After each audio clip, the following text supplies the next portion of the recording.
So sa video ito, pag-usapan natin kung kamusta ang performance ng Shell Long Ride sa mahabang biyahe.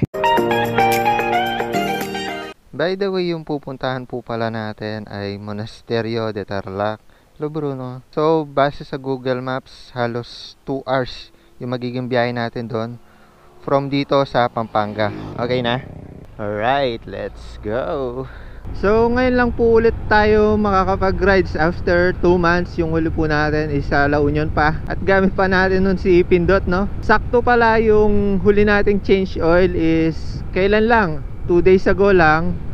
Ang ginamit natin is yung Shell Long Ride, Shell Advance. Actually, first time natin ginamit yung Shell Advance at yung dahilan kung bakit ginamit natin siya, kagaya ng nabanggit ko dun sa vlog natin sa change oil, is napakarami ng mga good reviews about dun. As in, wala kang makikita. Kung may makikita kang bad comments, ilan lang, pero sobrang dami ng good reviews, good comments, good recommendation about sa oil na yun. Kasi minsan magre-rely lang din naman tayo sa experience ng iba. At kung may good review na siya, try naman natin sa atin kung ganun din yung pakiramdam natin or ganun din yung performance ng oil na yun dito sa ating motor. Pero para mabigyan kayo ng idea sa first impression po natin, actually pangalawang gamit ko na to ng motor natin after ma-change oil. Sa totoo lang, hindi naman sa nag-hallucinate ako or nanghuhula ako, pero kung i-compare siya sa sa last na ginamit natin, which is yung Pro Honda oil, parang sarap ng hagod natin dito sa silinyador nung yung Shell Advance na yung ginamit po natin. Kasi sa mga oil, mapapansin din natin yan kahit first na gamit, first impression natin. Kapag hindi okay yung oil na ginamit natin, maybe kung local brand, yung mumurahin lang. Alam nyo yung yung medyo may kalaskas siya. Yung parang nagkikiskisan yung bakal or may lagitik tayong naririnig. Ganun yung feeling kapag pangit na oil yung ginamit eh. Pero kapag yung mga recommended na oil or yung may matataas na quality yung ginamit po natin, pagbukas pa lang ng makina natin sa after change oil, ramdam mo agad yung smoothness ng engine eh. Walang lagitik, walang kalaskas. Kasi since yung oil naman yung nagiging dahilan para sa friction ng ating bakal to bakal, para hindi po sila magdikita ng todo at smooth po yung galaw nila, may factor talaga yung mga oil na ginagamit po natin dito sa ating mga motor. Kasi imagine kung tubig yung ilalagay mo dyan, which is okay sa makina, talagang rinig mo yung kalaskas. So malaki factor talaga yung oil para maramdaman natin yung performance ng takbo ng motor natin. Kapag na-maintain ng motor na ito yung smoothness na nararamdaman natin ngayon after natin maka 1K odo, kasi smooth talaga siya kung tutusin. Hindi sa nanghuhula ako or nag-hallucinate nga ako, pero smooth siya. Napaka smooth, yung tipong hindi stress yung makina natin kahit mataas na yung RPM, mataas na yung kph, mabilis yung andar natin. Kasi di ba alam naman natin yung Honda Click 125, 150, kapag nag-80 na yan, 90, stress na yung makina, kumbaga parang nginig na siya, parang maingay na. Alam niyo yung feeling na ganon? Eh dito, mamaya try natin yung mga 80-90 kapag medyo maluwag. Pero recently na try ko siya yung unang gamit natin. Tignan ko yung pakiramdam ulit kung stress siya. Kasi alam ko yung pakiramdam nito pag stress na yung makina niya eh. Kaya kung di stress yung makina sa high RPM, goods tong oil na to, marirecommend ko siya. Pero as of now, hindi mo na ako magbibigay ng conclusion dahil kakatry pa lang natin eh. Still nag-set out ng odo eh. Ayun 56 kilometers pa lang yung natatakbo niya. Hanap lang tayo ng maluwag-luwag, tapos tignan natin yung pagka-stress niya sa high RPM or mabilis na takbo natin. Pero by the way, dito pa lang sa sa low RPM na pag-overtake, ang smooth niya, grabe. Umo-overtake tayo na parang hindi pilit. So knowing na may OBR tayo ngayon, ibig sabihin mas malakas yung RPM na kailangan ng makina natin para umandar sa smooth. Pero as of now, smooth pa rin naman yung takbo niya. Ayun dito sa Asfaltado, do mga 70 lang yung takbo natin, pero mas smooth. Grabe ang smooth. Do smooth naman kasi talaga yung asfalto, pero kakangya ka ng motor eh. Ayun, di ko pa nararamdaman stress. Kaya siguro tinawag na long ride no? Pang long ride. Tsaka yung formulation niya is matagal siyang dumumi. Kung kaya naman yung interval nito is mas maba sa ibang oil. So, check pa rin natin. Tignan natin sa 1K Odo kung tatagal siya. Or kung same experience pa rin, kung hindi rin siya mainit sa makina natin. Medyo mainit lang yung biyahe natin ngayon. 10:30 na, so approximately mga alas 12 na tayo makakarating doon, no? Saktong lunch niya. So on the way siguro bago makarating doon sa mismong location, sa monasteryo, ay mag-lunch na rin tayo para dire-diretso. Tapos dala ulit natin yung drone natin, no? Kuhanan ulit natin ang aerial view dahil medyo maganda yung lugar na yon. Maganda siya kuhanan ng aerial para makita nyo rin yung paligid nun, dahil baka hindi na rin natin maikot sa paglalakad. So at least man lang kahit papaano makita natin yung buong area or yung buong perimeter ng monasteryo na yon. So nandito na tayo sa kanto ng Magalang, yung Jollibee. So para sa mga manggagaling ng Pampanga, pwede nyo sundan ito, no? So yun, 1 hour 8 minutes pa. Medyo malayo-layo na, traffic lang ng konti at mainit. So yan, subukan na natin dito. 60 70, hindi pa siya stress. Oy, napaka smooth. Hindi pa siya stress nun. Hindi pa siya yung yung parang pinilit na Primera. Smooth oh. Smooth lang mag long ride. Yung tinutukoy ko pala na stress, para ma-imagine nyo yung Honda Click 160 natin, kahit 100 na yon, hindi yun stress. Sipindot natin dati. So kahit magbabad ko ng 100, hindi siya na-stress. Pero dito, hindi naman totally 100, ganun din siya. Pero mga 80 ganun. Pero 100 palagay ko, may stress pa rin to. Kasi di naman magic oil yung nilagay natin na talagang smooth na siya, parang tumaas yung sisi ganun. Napaganda lang niya yung friction ng ano natin, ng bakal to bakal. So dependihan lang yan sa oil na ginagamit natin. Kapag okay siya sa makina, sa engine natin, mas maganda yung takbo natin, mas smooth ganon. Ito medyo maganda na yung kalsada dito oh. Buti na lang nakisama yung panahon, hindi sobrang init. Kabado 20, 69, 70. Babad tayong 80. Ayan, 80 na. Oh, hindi pa siya stress. Hindi pa umiyak yung makina. Grabe naman. Okay siya guys. Kasi kung pangit yung oil na ginamit talaga natin, pangit yung performance, talaga puro reklamo yung sasabihin ko pero pansin nyo mula kanina, smooth lang tayo guys. Smooth lang.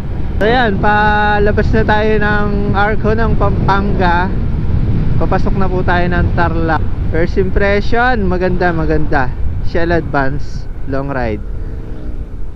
Labas na tayo ng Pampanga. Ayun oh, dito mas maluwag. Stressin natin yung makina natin. Try natin kung saan siya may stress. By the way, para may idea rin kayo sa setup ng CVT natin, kalkal pulley po tayo with 14 grams na bola. Kung kaya naman maganda talaga yung arangkada ng kalkal. Ay, smooth, grabe. Pero compared sa 125, mas maganda talaga yung engine nitong 150. Kung tatry nyo yung long ride sa ano ninyo, sa 125, siguro matatagalan rin yung pagka-stress nya, 70 ganon. Pero dito 80 na, hindi pa siya stress. Hindi pa siya yung mga ganon. Mas magre-reflect yun kung naka-power pipe Puro mga ano ngayon Comelec checkpoint, kung makikita nyo. Ganda ng panahon no? Papasok tayo sa ulap. Yun no? Ang smooth. Malapindot na yung ano niya malapindot na yung smoothness niya Ay, salo namin ang daan. Ganda ng tulay na to Walang tubig, kaso walang tubig. Ay, sarap mag-rides.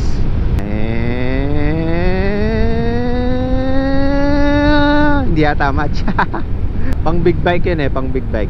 Yung kinagandahan pa, dahil smooth yung takbo natin, ito isa rin sa tinitingnan nyo pag naglo long ride, yung gulong.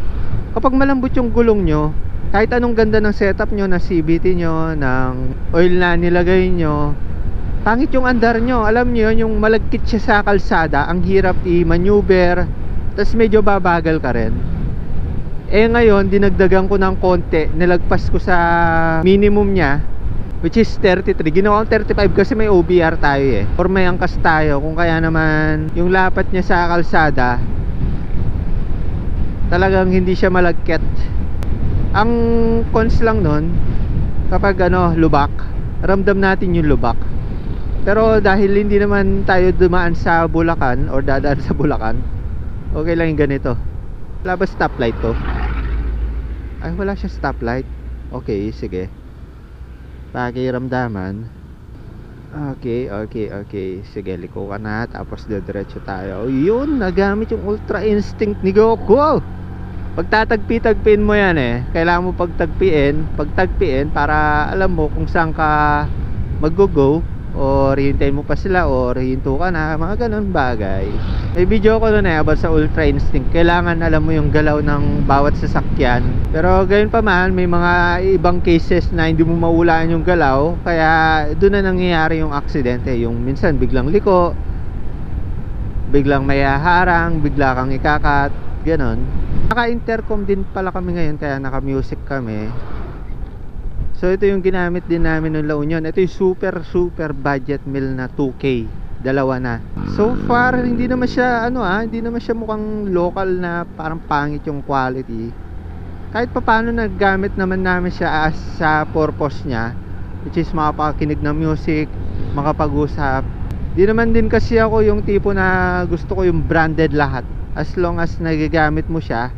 Pero soon, siguro upgrade din tayo ng Freedcon para if ever may ka-rides tayo, makapag-connect tayo sa kanila. Kasi ito, magko-connect lang siya within dito sa dalawang intercom na to. Kumbaga pang OBR at saka rider lang siya. Pero kung i-connect mo na siya sa iba, hindi na kaya. Sa ibang brand kasi tulad ng Freedcon, yun, may limit na siguro 10, yung iba 7, depende na lang sa brand or sa unit na bibilin mo.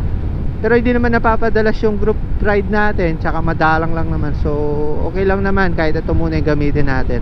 At diba ang smooth lang ng biyahe natin? Diba talaga pag nakakondisyon yung motor, no? Kaysa sa may inaalala ka, di mo siya na-change oil, di mo nahangina. Kasi alam mong na-check mo eh, yung gulong, yung oil, bagong change oil lang. Kaya smooth na smooth yung andar eh, no? Sa mga ibang parts naman nito, maintained naman natin. Kaya wala naman din tayong dapat alalahanin. Pinakaano lang naman dyan sa alsada, yung mabutasan ka ng gulong eh. Yun yung di mo maiwasan.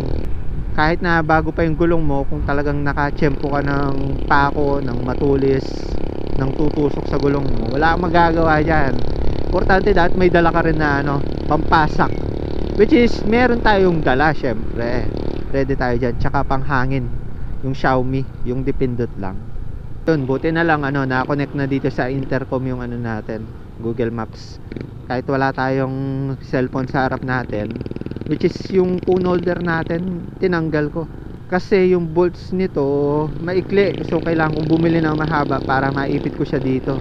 Nag-loose kasi yung last time eh. Goods rin yung may nakafix ako dito na phone holder eh, para pag may rides ganyan, hindi mo po problemahin yung maps. Ha? Shortcut? Right tayo doon. Okay, lumagpas. Oo, dito tayo. Makikian na lang tayo, makikiraan. Shortcut daw eh. Laki nito oh. Puro tubo yung dalaw oh. Dito talaga sa bandang Tarlac may makikita ng mga truck na may ganyan eh, may dalang tubo. Tubo tuloy, tubo. Kung maliliit kami, madaming nagtitinda niyan eh. Tapos kinunguya namin. Tapos may matandang lumapit sa amin, sinabi sa amin, ba't di na lang kayo bumili ng asukal? Siyempre, alam mo yun, iba pa rin yung di ba? May thrill yung pagkain mo ng matamis. Actually may flavor siya eh, parang vanilla flavor yung niya. Pero basically parang lasang asukal lang nga siya. Naamoy ko yung aspalto, parang bago pa lang tong aspalto na to. Yan yung iniiwasan ko eh. Kasi pag amoy ko yung aspalto. Parang kahapon lang to eh. Ayoko yung ganito kasi didikit pa yung dito, gulong natin. I mean, tatalamsikan pa yung gulong natin dito. Or nagkagulo tuloy. Nagkagulo-gulo na. Yung gulong natin kakapit sa asfalto, tapos tatalamsik niya sa mga swing arm natin, sa iba't ibang parts, which is mahirap tanggalin. So ito yung iniwasan ko. Kapag ganito kasi, alam mong bago pa eh, hindi pa siya nakukutan ng alikabok. Kung naalikabukan na yan, dun na lang yan dun na lang yan hindi kakapit sa gulong at saka mananalamsik. Lalo na yung basang-basa pa, or ikaw yung isa sa mga unang dadaan, ay, stress yun. Kapit sa swing arm, kapit sa mga crankcase, sa harapang gulong naman, kapit sa front shock, tsaka sa ilalim ng mga tapalodo or yung mga fender. Hirap tanggalin kaya nyan. Banking. Short banking. Ilang minutes na lang. Yun, 30 minutes pa daw. So malapit-lapit na lang to. Medyo maganda na rin yung kalsada, maluwag-luwag na. Pasadaan na lang natin to para makapag-lunch na tayo. Likod na tayo dito. Anong lugar na ba to? Uy, paakyat to. Uy, sarap yakang yaka.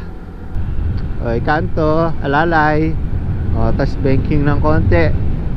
Ay, ulo lang pala yung bumibanking, no? Dadayain natin, kaso kita yung motor nakadiretso. Dayain natin yung banking. Oy, banking, ulo lang. Ayan, mga paspasa na to. Maganda na talaga. Ito, konti na lang talaga yung mga motor. Ito, maganda na talaga yung kalsada, maluwag na. Konti na lang din yung mga sasakyan. Pero alalay lang din, may mga truck pa. Katulad niya, no? Banking tayo dito. Ito, totoong banking. Slight lang. Slight lang. Alalay lang. Masarap na. Uy, nilagay niya ng magic sarap. Ganda ng tanawin, no? Di ba papunta ng Mapanuep ito? Parang ganito rin yung ambience nun eh. Uy, sumasarap na. Ayun na di ba? Nag-stay na tayo sa 80. Hindi stress. Hindi stress yung makina natin. Smooth lang. 87. Di ba? Ang chill lang niya. Ito mga nagra-rides din siguro. Cute ng top box nila, maliit lang ng konti. Ganyan yung gusto kong top box na ipalit dito eh. Yung sa atin kasi masyadong malaki. Banking.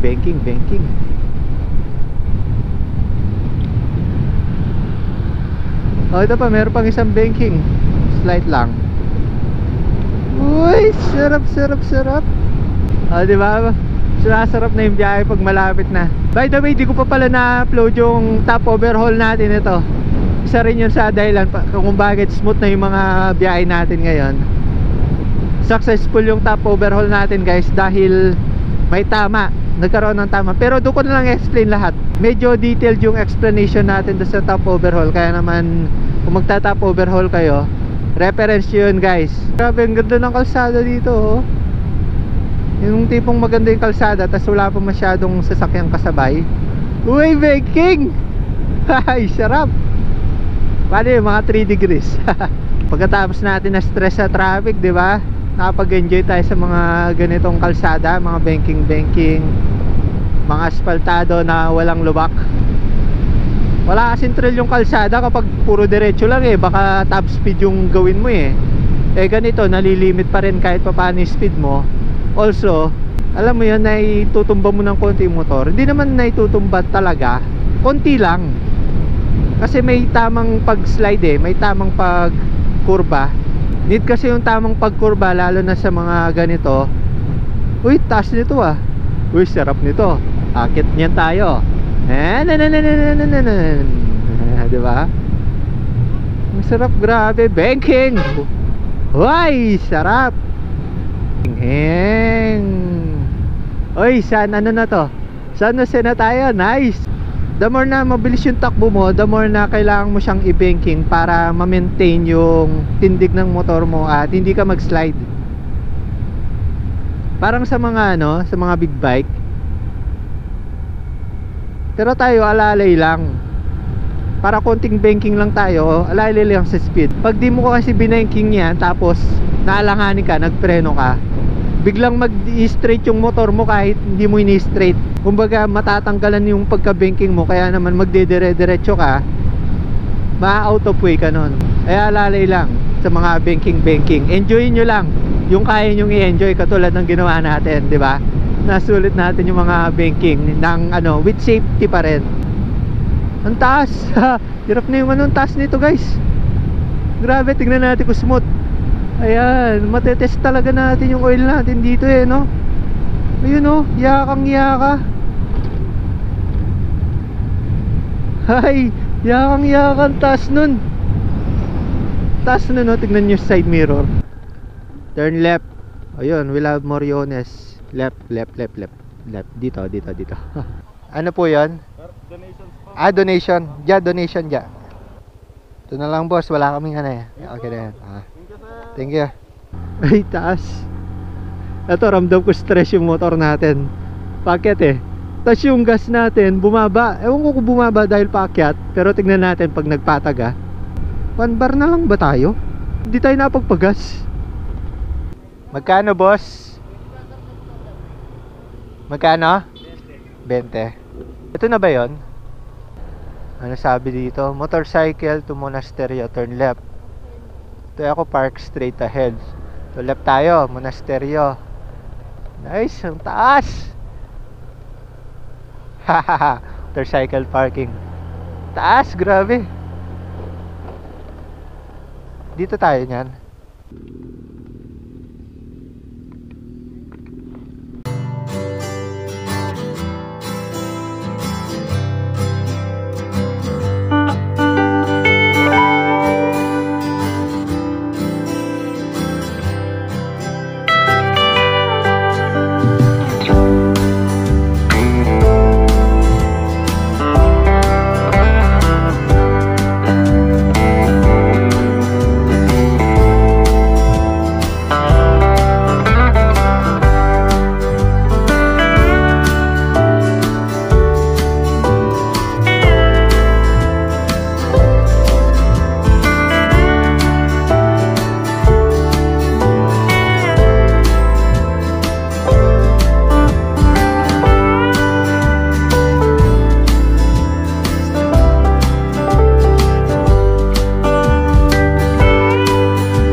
After dito sa Monasterio, daan tayo ng Cafetana. So baba lang tayo ng bundok, tapos pasyal namin kayo dun sa Cafetana. Malapit-lapit lang dito yon, di lang namin ma-search sa maps dahil wala kaming signal. Anong daan nila dito Dito ba tayo galing?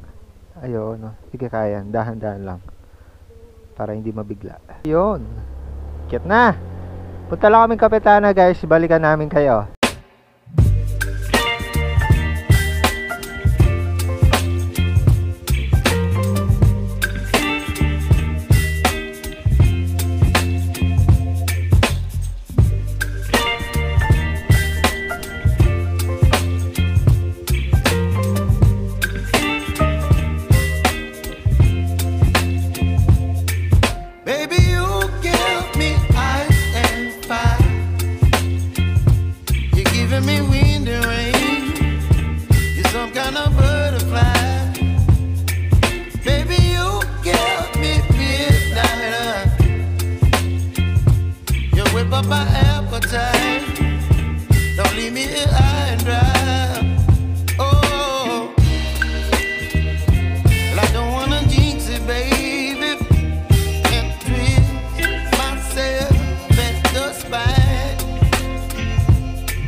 5:38 na, sakto lang.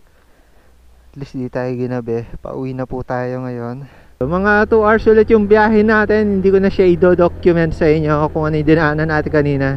Yun lang din yung dadaanan natin pa uwi, syempre.